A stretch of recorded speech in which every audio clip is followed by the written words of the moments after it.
Thank you, Chair, and thank you, Mr Carl, for being here. In the 1970s, were the Commonwealth Serum Laboratories, the Australian Red Cross and the Federal Health Department aware that hepatitis C, it was then referred to as non-A, non-B hepatitis, was present in Australia's blood supply and blood products?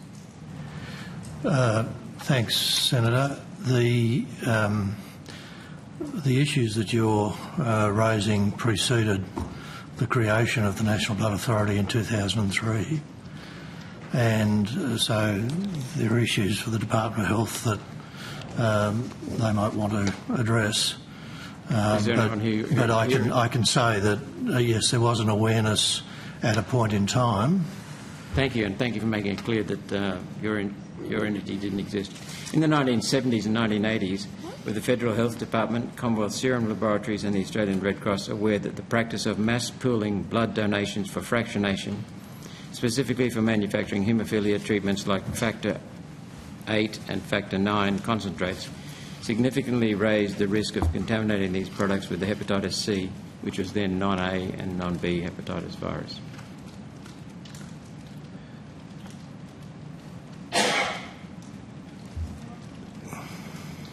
Sorry, Senator, the question is directed to whom, sorry? Well, it was to the National Blood Authority, but it might predate.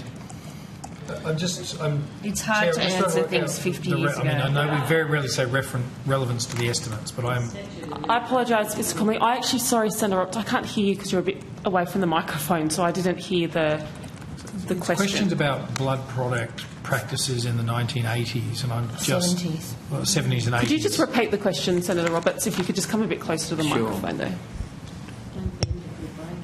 There are many people in Australia who are still crippled by contaminated blood. Some of that originated in the 70s and 80s. In the United Kingdom, they've addressed this and given compensation. In Australia, we're pretending apparently that it doesn't exist. This affects budgets. It affects livelihoods. Shall I continue? If you put it as a question. Sorry, Senator Roberts. I mean, we do usually have pretty wide-ranging question opportunities, but I have to say, going back over 50 years, these people have recently and asking made officials at the table is a bit difficult, Senator These Roberts. people have recently made an official complaint to the Australian Federal Police. Okay. And in Britain, they have given people compensation fairly recently. In other countries, they've done it too, but not in Australia. Right. Well, again, we're happy to assist where we can. It's a legacy that's hanging over the Australian government. I can make some observations, even though the issues did precede. Sure, I just still haven't heard a question. I'm sorry. There was a question. Do you want me to do it again? Well, the question is, as I understood it, is there awareness? The answer is yes, there was awareness, but there was an evolution of scientific knowledge around that time, and all of these issues have been canvassed through a range of inquiries that occurred also over time, including a Senate inquiry in 2004 that took evidence about these matters. So there was also an inquiry in 2001 by Sir Ninian Stephen, the former Governor-General, and that actually led to the creation of the National Blood Authority in 2003. So there's a problem that caused your formation. There have been compensation arrangements put in place. There's been access for people who are affected by hepatitis C, antivirals. The governments collectively across Australia have invested substantially in the safety of Australia's blood supply since then.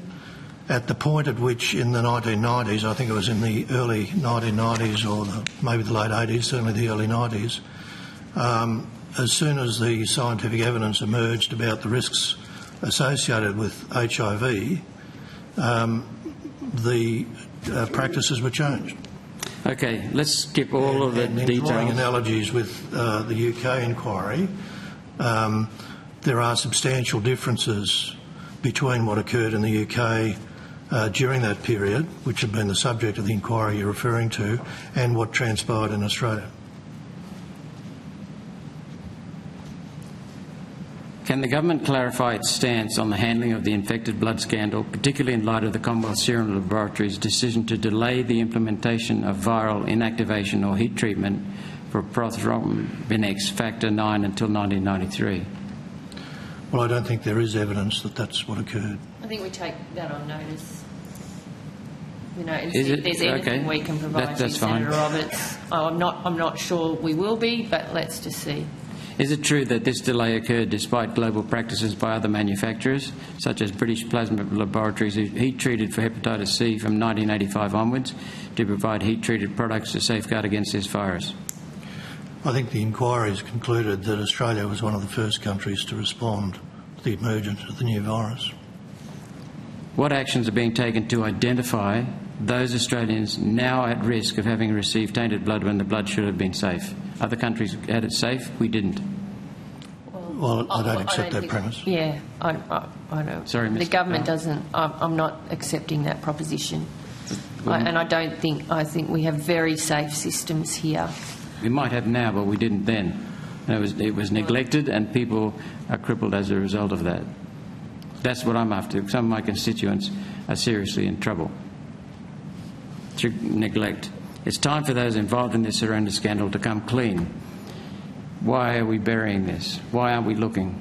Well, again, I don't agree, and the evidence that you've just been given would indicate an alternate view on that.